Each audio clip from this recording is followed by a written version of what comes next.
they thought I was a wackadoodle, pretty much.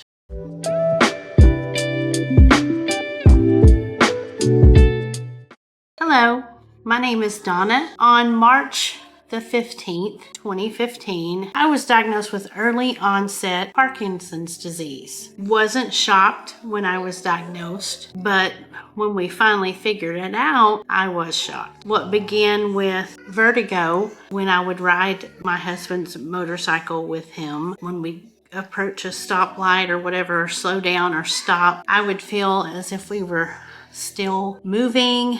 After the vertigo started, which I think I can pinpoint back to about 08 or 09, I began to notice that I had a really hard time trying to step into a pair of pants, which was normally left foot first and then the right foot would follow. Well, I noticed I started falling when I tried to put my pants on. You know, the vertigo and that didn't really even rattle me. I thought that was just normal things and, went on with my life. The next thing that happened coincided with my son being diagnosed with cancer. Therefore, the doctors pretty much just chalked up my vertigo, my falling when I tried to put pants on, made me feel like I was just being an anxious worrywart about my son and his predicament he was in. The next symptom that coincided with my son's cancer diagnosis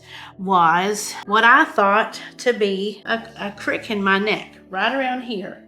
I started having this stiffness, and it got to where I couldn't turn my head. If I did, it felt like a pinched nerve stinger that would go down my arm, all the way down my arm to my fingers. I've never experienced anything like it. That just kept getting tighter and tighter. And I got to the point to where I could no longer raise my arm above this level. I couldn't wave my hand to wave goodbye or whatever. I couldn't do the finger taps. Anyhow, I couldn't do any of those things. And to not be validated by a doctor with something that could be causing this was frustrating, to say the least.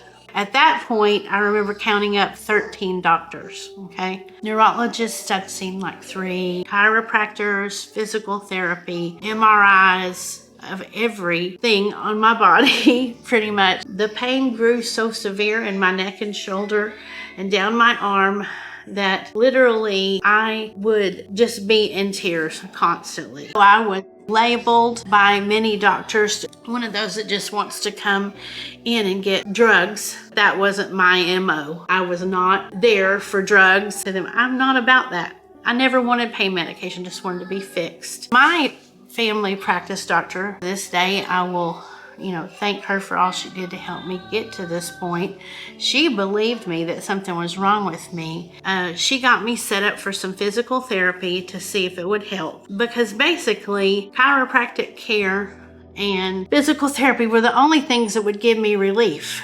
Several months down the road of the therapy, I began to notice that I was developing a tremor. I had not had any sort of tremors or anything like that, and it was on my left side. All the things that were happening were on my right side. I told the doctor that I'd noticed a tremor. I thought it was because I'd been having lots of TENS therapy done, where your muscles jump anyway with the stimulation, which helps to tire out those muscles so they'll try to relax a little bit. So I thought it was because of that, because it kind of would jump at the rhythm that it was set at on the TENS unit therapy, which I did intense physical therapy 3 and 4 days a week for about a year. Many doctors, thoughts of potential diagnosis, different therapies, different opinions of what was going on.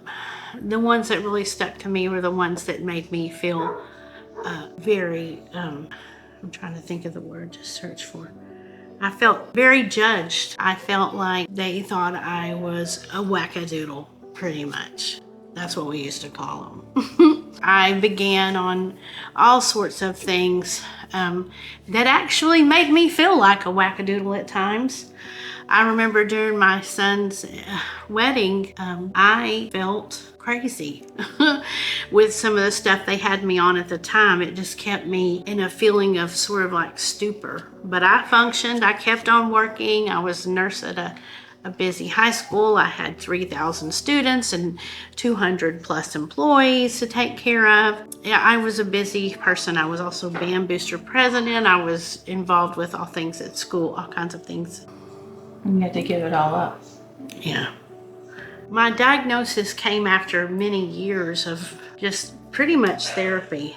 I had already figured out, my husband and I, through research and different things that you could do at home, I pretty much was suffering from Parkinson's. What we thought was Parkinson's, at least. And then I'm trying to think, I went to a new neurologist. She told me that she felt like I had Parkinson's, but she wasn't sure because some of the symptoms I was having fit and some didn't, which I've been told that all along, that I have very atypical symptoms. I still do. I have dyskinesias and dystonias, which don't really match what the normal clinical picture would be. So that's just me. I'm atypical. That's all right. I like being different. But if you'll follow me, like and subscribe to this channel, I am going to document my journey with this new pump. And I'll take you every step of the way. Am I supposed to be looking at this screen here? Well, this is more like eye contact. Oh, crap. It's fine. I'm looking off to the side. Okay.